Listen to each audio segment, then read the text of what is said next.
Doodlebud here. I came across these really cheap $3 fountain pens, and I gotta tell you, I am thoroughly blown away at the level of detail and design into these things. Let's check them out. So I stopped by Staples the other day, literally, to buy some staples, and if that wasn't exciting enough, I thought, let's kick it up a notch. Walk down the pen aisle, see what they got, and they had this 2-pack disposable fountain pens for $6, and thought, hey, you only live once. Let's kick it into high gear and see what we got. As soon as I got to the car, I couldn't even wait to get to the office. I popped it open, popped the cap, put the nib down, and all of a sudden, what the heck? It wrote right away. And this is pretty damn smooth. And I was like, hold on a second, $3 a pen. I don't know how long it's been sitting in this package for. Popped the cap, wrote right away, pretty damn smooth. I had to say, how did they do that? So I took the pen apart really quick and I went, hold on a second. They did some serious stuff here. Let me show you what I found. I gotta tell you, regardless of price point, manufacturer, whatever, getting a pen to write that reliably all the time is not the easiest of tasks, and I've been using it for a few days. It hasn't skipped once. So what did they do with this pen that some other pens aren't doing? First thing they did right was have a really good ink delivery setup. So with this whole feed system here, oh, this focus. It's all encased, right? So you got ink coming in here at all angles, 360 around the whole feed here going on. So you're not going to have any ink starvation issues. This is very similar to it doesn't look the same, but same concept of what's inside, say, a Parker 51, a very, very good, reliable pen. Always writes, even if there's one drop of ink. So first thing, make sure you're not going to have problems getting ink to the nib. That's going to be a good step in the right direction to make sure it writes. So good start. But what they did, they put here on the section, if I can draw it. Okay, here's the section, and at the back of it, there's this little raised part. So, okay, so it's a little edge you can see on there, and then the section continues. So when this goes into the cap, okay, if I could draw straight lines, this would be such a better video. They put a couple little bumps, okay, around the perimeter there of the cap. So what's going to happen, these bumps are going to go along, and this plastic here, it's got a little bit of a squeezy flexiness to it, a little elasticity, right? You can deform and not crack. It's going to go over this. The bump's going to go over. Then once you get over the center, okay, that's going to be the biggest point of resistance. It's going to go down the other side, down the ramp. So it's going to snap over. So that's why when you push this little pen, you feel the pressure build, and then it's just going to go all the way home because that little edge is going to be the other side of the bump. So that secures it all the way in and gives you a nice snap action, and it does the same in reverse. So really smart there. And then there's some more bumps in here. They're a little bit bigger. So what these do is it guides the section to be centered on this cap, okay? See those bigger ones there? That's guiding it to the center, so it's not off center. It's perfectly aligned, dead nuts.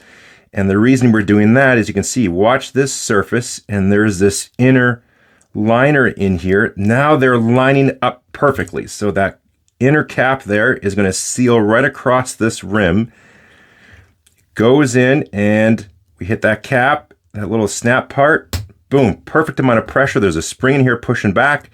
This is snapped on. They're not going to separate. Now we got a nice seal all the way around this to seal up the nib. So if these are sitting on the shelf for 3 months, 6 months, whatever, pop the cap. Boom, you've never used it, ready to go, and you got a pen. Wicked. You also have to put this pen together, and they thought about that as well. There's no fasteners, no nothing. What they did, you can see here. So you can see the profile. It's like a cone, right? It goes up, but then it pops out again. They're like this little bell shape. So what they did, see these little dimples right here, right? These little bumps that are here. These ones run lengthways. These ones run 90 degrees. Well, what's going on here is you got a spring in here, this little inner cap liner cone dealy. That spring wants to shoot this whole thing out, right? That's what a spring's meant to do.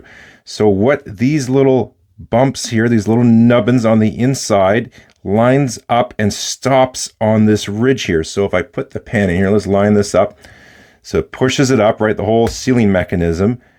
But you can see that sharp little edge. It's going to come down, come to a rest. Instead of flying out, those guys stop it from all coming out. And what that also means, this makes it so simple to put together. There's no screws, no nothing. What's going to happen here? Let me zoom out. Most likely these caps are going to come in on a conveyor belt, rotary system, whatever it is, in this little station. They're going to come in like this upside down. the spring and this little inner cone, the little inner cap, get fired into here. And then there's going to be some type of little actuator rod. I don't think this is going to be manual. That would be insane. So these parts are going to be, the spring's going to be in there. This cone's going to be sitting here. It's not going to be past this little ridge because there's got some resistance, but then the arm's going to come and drive it all the way home. Arm comes out and it's self-contained now. It's just one step, boom, that gets pressed in. You could be auto feeding and just spraying, boom, boom. They're just chucking down the production line real fast. They're all in there. This helps contain the whole inner cap unit.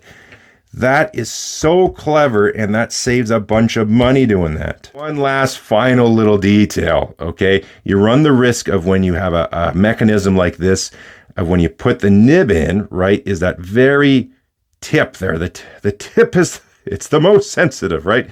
So the tip comes in, you could catch it on that inner cap liner, but as you can see, it just misses. No matter what angle I do, I'm not going to miss it, because if it hits, you're going to collide, and then you could misalign the tines. You can bend the nib. Now you got a bad day.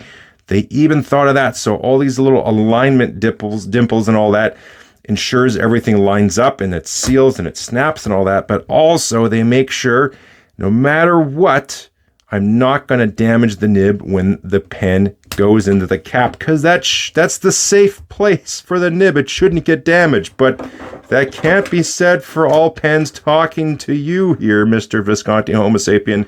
But if you look on here, it's got a little inner cap liner as well. It operates on a spring to work this gorgeous little hook loop system. It's so satisfying to do that. But if you're not careful, okay, you pass your expensive pen for someone else to use, and they go, oh my gosh, that's amazing, and they jam the nib in. Now, you're probably not going to be slamming this in there, an expensive pen, but if you're not careful, if you come in at a bit of an angle, because maybe you've been up all night sniffing your inks and you're just not running on all cylinders, if you come in at an angle, you can actually, I'm hitting it right there. I'm not going to jam it hard, but it's a little soft palladium nib. It's beautiful.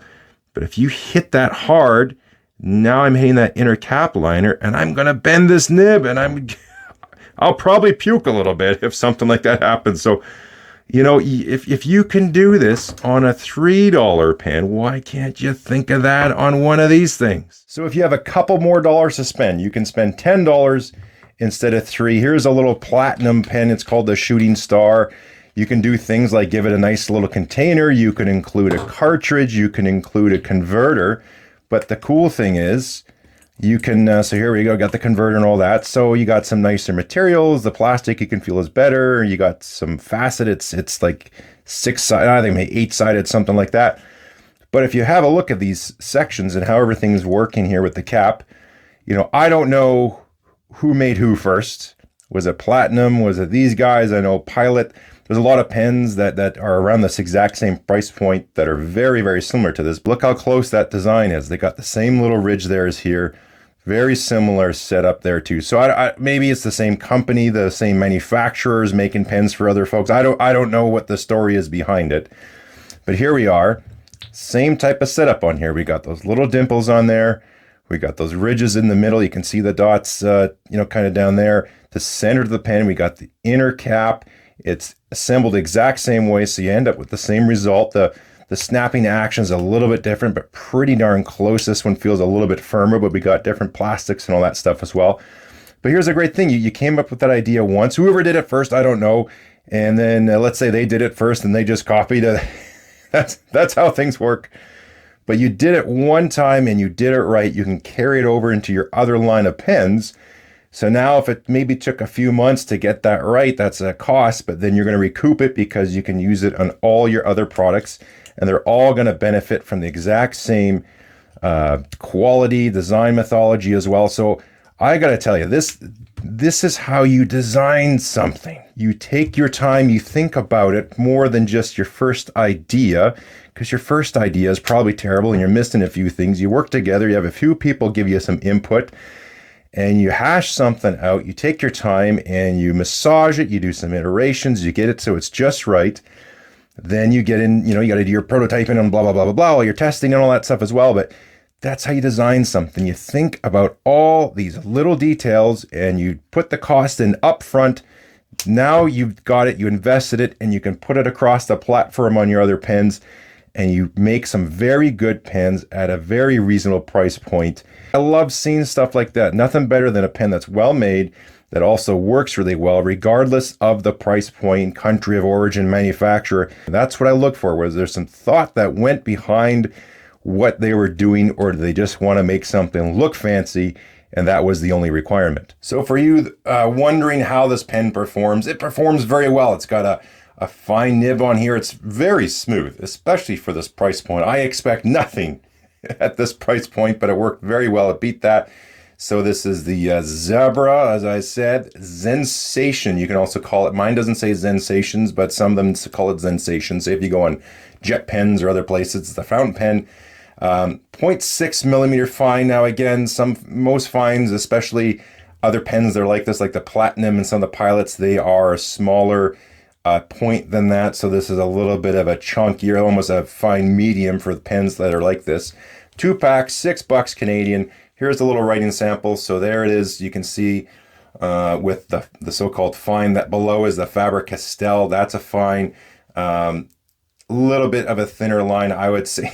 I would say it's closest to my Pelikan M805 extra fine is where that one lies. So depending which manufacturer and nib size, this is anywhere between an extra fine and a broad, I would say.